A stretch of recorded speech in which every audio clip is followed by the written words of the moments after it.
शुभ सकाळ. आज आमची सकाळ बघा. अजून आमचे ब्लॉगर उठलेले नाही आहेत. आता जस्ट उठलेले आहेत. त्यांचे डोले पण नाही अजून खोललेले बघा. तब्येत पण आम्ही आंघोळ वगैरे करून मस्त आलेलो आहे. बघू शकताय तुम्ही आमची पालखी. सर्व तयारी चालू आहे.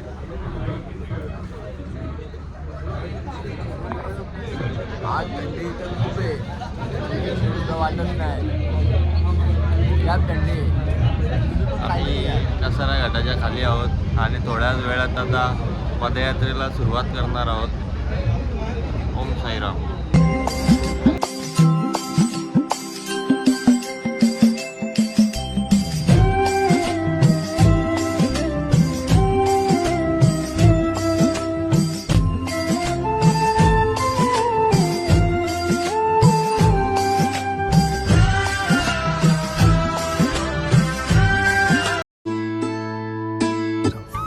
कसारा घाट म्हणजे फक्त एक डोंगर घाट मार्ग नाही, तो आहे साई भक्तांचं पवित्र श्रद्धास्थान. इथे परंपरेनुसार घाटात प्रवेश करण्याआधी नारळ फोडून घाटाची पूजा केली जाते आणि मगच साई पालखी पुढच्या प्रवासासाठी मार्गस्थ होते. आजही तो यांच्या पवित्र हस्ते नारळ फोडून आईच्या दर्शनाची आणि कसारा घाटाच्या प्रवासाची शुभ सुरुवात करण्यात आली. त्या नारळासोबत साई भक्तांच्या मनातली सर्व चिंता, भीती आणि थकवा आईच्या चरणी अर्पण झालं. घाटन देवी आईच्या आशीर्वादाने कसारा घाटाचा प्रत्येक वळण आमच्यासाठी सुरक्षित वाटू लागला. पुढे बाबा, मागे आई आणि मधोमध चालणारे श्रद्धेने भरलेले हजारो भक्त. कसारा घाटात अवघड वाट, घाटन देवीची भक्तांना साथ. आई माऊलीचा आशीर्वाद घेऊन शिर्डीला जाईन पायी पायी.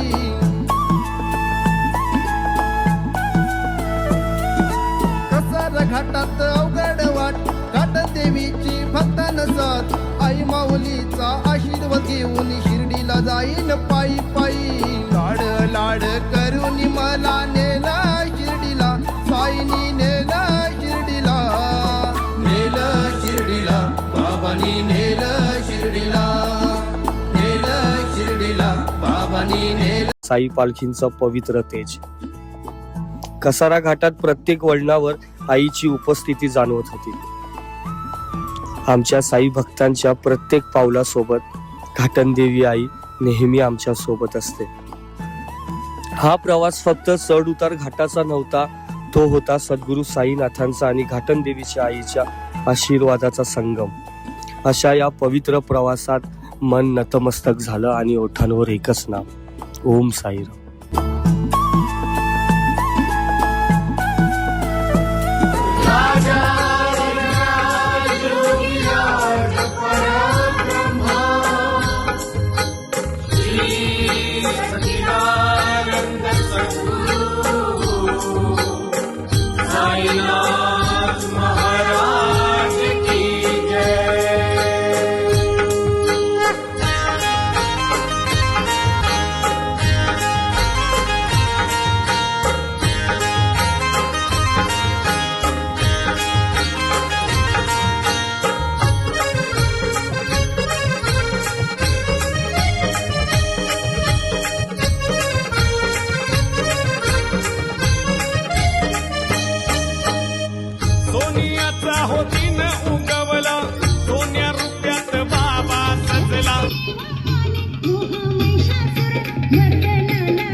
योगायोग तर पहा, आईच्या दर्शनासाठी जेव्हा आम्ही पोचलो तेव्हा आईच्या चरणी हिरव्या रंगाची सुंदर चुनरी होती. धरली राज धरली र, धरली राज धरली र, मी शिर्डी गावाची वाट र.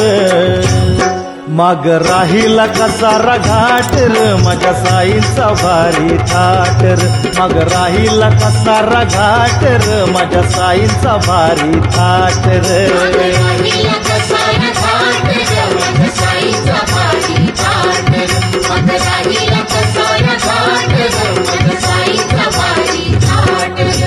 धरली राज धरली र धरली र आज धरली र मी शिर्डी गावाची वाट र माग राहिला कसारा घाट र माझ्या साईंचा भारी थाट र माग राहिला कसारा घाट र माझ्या साईंचा भारी थाट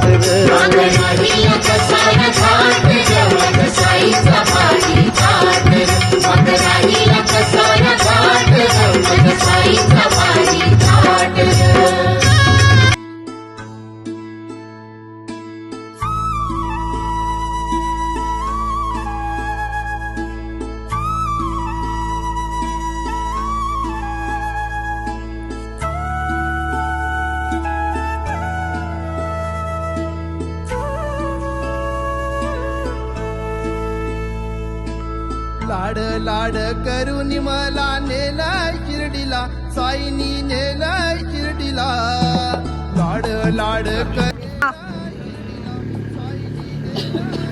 आता मी थांबलेलो आहे नाश्त्याच्या ठिकाणी. आज दिवस तिसरा आहे. स्टॉप आहे आमचा नर्मदा लॉन्स इगतपुरी. तिथे आमच्या दरवर्षीप्रमाणे वडापावचा नाश्ता असतो आम्हाला आणि अतिशय उत्साहाने सगळेजण खातात. एकदम धन्यवाद. आता आमचा सकाळचा नाश्ता आहे इकडे वडेपाव आणि मस्त आहे की इथं पेंड्यावरती भरपूर वर्षांनी पेंड्यावरती बसायचा एक आनंद. अंडुबुवा वडेपाव खूप छान आहेत. भाऊदळवीने आता वाटतं 6वा-7वा वडापाव असेल म्हणून भाऊदळवी कोपऱ्यात बसलेला आहे. आजचा नाश्ता आहे वडापाव.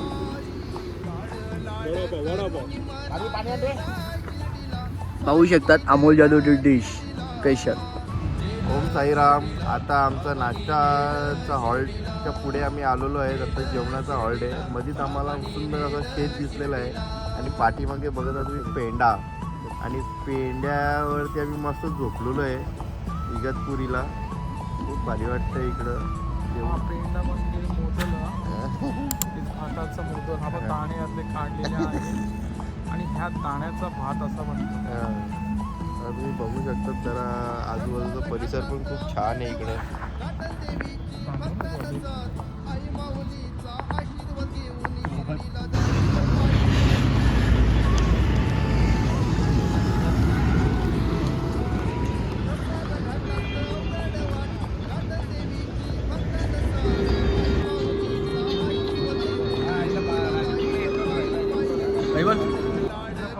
आम्ही पोचलेलो आहोत बोटीवरती.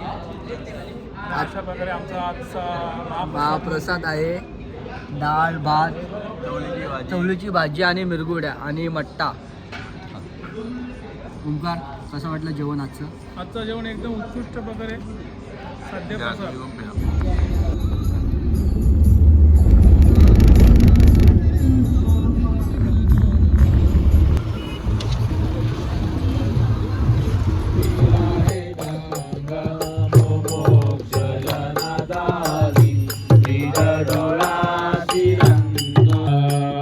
जया मनी जैसा भाव दया कैसा अनुभव दाविसी दया धना ऐसी तुझे भाव तुझे माव आरती साई बाबा तुमचे नाम ध्याता हरे संस्कृती व्याता अगाध तव करणी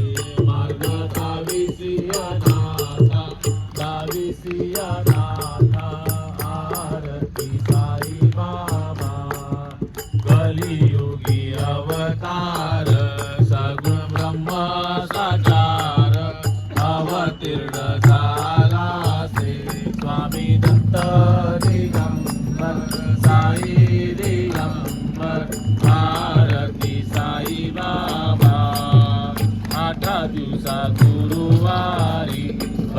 करी दिवारी प्रभु पद पावया चहा कॉफी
तुझ पंचपक्वानाचा देऊ पाहुणचार भरविन ह्या हाताने घास पोटभर.